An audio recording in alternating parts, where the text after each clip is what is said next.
자, 여러분 오늘도 만나서 반갑습니다. 자, 여러분 전 세계에서 스마트폰 사용률이 가장 높은 나라가 어딘지 아십니까? 미국의 시장조사기관인 퓨리서치가 37개국을 대상으로 스마트폰 사용 여부를 조사했는데 그중 대한민국이 제일 높다고 하더라고요. 2위인 이스라엘이랑 11%나 차이가 날 만큼 우리나라 사람들은 그냥 전부 스마트폰을 사용한다 라는 겁니다. 그만큼 우리 삶의 스마트폰과 인터넷은 뗄래야 뗄 수가 없는 관계가 되었는데요. 그럼 이게 뭐가 되는 거죠? 그쵸? 돈이 된다라는 겁니다. 자, 구매하려는 사람은 많은 만큼 파는 사람들도 많아질 것이고, 그럼 점점 더 사업이 커질 것이고, 그럼 가격 경쟁 구도가 생기면서 소비자들은 더 좋은 가격에 살 수가 있고, 자, 이런 흐름이 기업 간의 간단한 경쟁 구도란 말이죠. 근데 이 스마트폰 수익 구조가 우리나라에서는 상당히 기형적이라서 소비자들이 쉽지 않은 가격에 사게 될 수밖에 없습니다. 문제는 소비자들이 그렇게 사고도 그냥 넘어간다라는 거예요. 그냥 핸드폰을 사면 이 정도 나오는구나. 아, 어차피 핸드폰 누구한테나 사도 비싸 하고 마는 거죠. 그러면서 우리나라에 생긴 고유 명사가 뭡니까? 바로 폰팔이라는 단어입니다. 자, 간단하게 사고 간단하게 비교해서 사야 하는 소비자들인데 이걸 잘 몰라서 판매하는 놈들이 사기치는 방법들이 정말 많아요.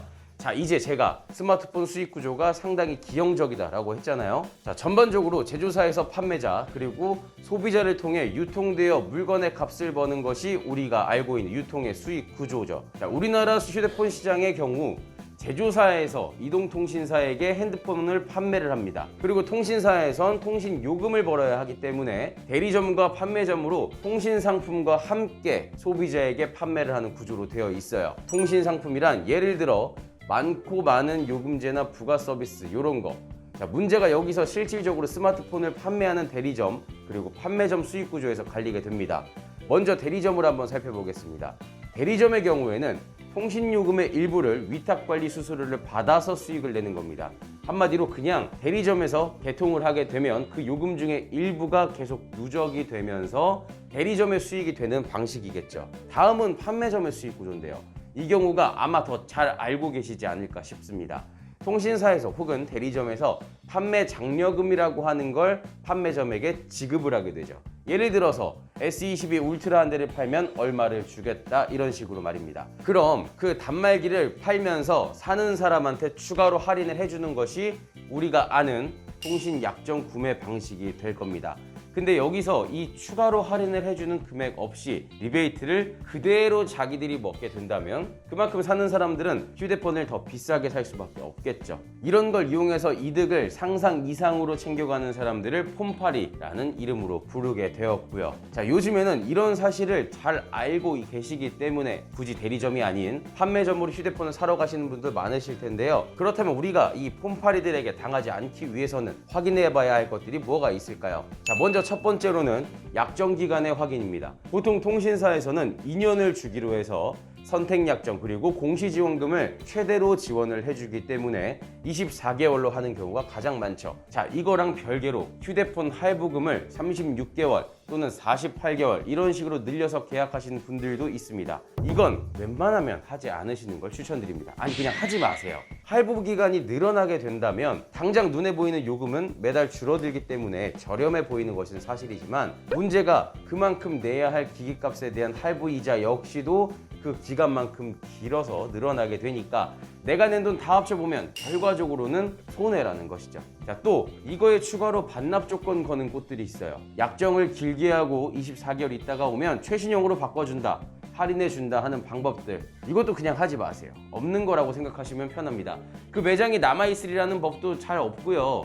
이런저런 핑계로 가격을 후려쳐서 뺏어먹는 경우도 굉장히 많습니다. 자, 오늘부터 반납 조건은 그냥 아예 생각조차 하지 않는 걸로 우리 함께 약속하도록 합시다. 자, 그리고 두 번째로 카드 할인. 카드 할인은 뭐 쓰시면 좋지만 어디까지나 판매점이 아니고 카드사에서 해주는 할인입니다. 예를 들어서 SKT폰을 개통을 하면서 현대카드를 사용하고 있다. 그러면 SKT통신사나 해당 판매점이 아니라 현대카드사에서 할인을 해주는 겁니다. 휴대폰을 사면 기본적으로 공시지원금이나 선택약정 할인을 받게 되는데 여기에 추가로 판매점 리베이트까지 추가로 할인을 받게 됩니다. 중요한 건 여기서 다시 한번 강조드리지만 추가로라는 말이 중요합니다.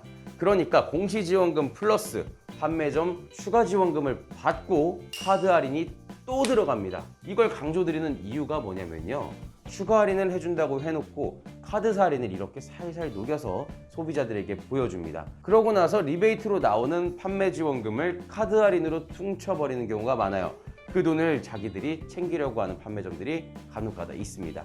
그러니까 잘 보시고 나서 카드 할인은 본인이 조건이 되실 때 추가로 신청을 하시는 게 가장 좋습니다. 자, 약정 기간, 할인 금액, 즉 지원금이죠. 그리고 카드 할인, 이 정도만 알아도 충분히 뭐가 어떤 것인지 잘 확인하실 수 있으실 겁니다. 자, 지금까지는 뭐 그냥 덤터기를 썼다 이 정도인데, 마지막으로는 아주 악질스러운 경우는 또 뭐가 있는지 한번 볼게요. 사실 젊은 분들이라면 충분히 안 당할 수 있는 내용이지만 어르신들의 경우에는 만만하게 보고 접근하는 경우가 굉장히 많습니다. 예를 들어서 필름을 무료로 교체해 준다거나 요금 납부 혹은 변경을 위해서 직접 대리점에 방문하시는 경우에 해당이 되는 건데요. 이때 원하는 건 안 해주면서 오히려 개인정보 어쩌고 저쩌고 하면서 휴대폰을 하나 더 개통시켜 버리는 거예요. 사실 상식적으로 도저히 상상할 수 없는 상황이지만 이렇게 사회적 약자분들을 대상으로 하는 경우가 꽤 많다고 합니다. 또한 휴대폰을 더 개통할 뿐만이 아니라 태블릿, 스마트워치 뭐 이런 거 싹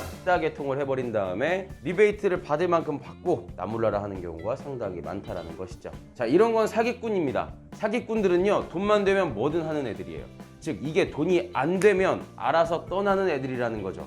소비자인 우리가 알고 당해주지 않아야 그들이 업계에서 떨어져 나가지 않을까 싶습니다. 자, 그냥 자급제 플러스 RT폰이 짱이다. 자, 이렇게 오늘 전해드릴 소식은 여기까지고요. 영상이 즐거우셨다면 구독과 좋아요 부탁드리겠습니다. 오늘 이 영상 시청해주셔서 감사합니다.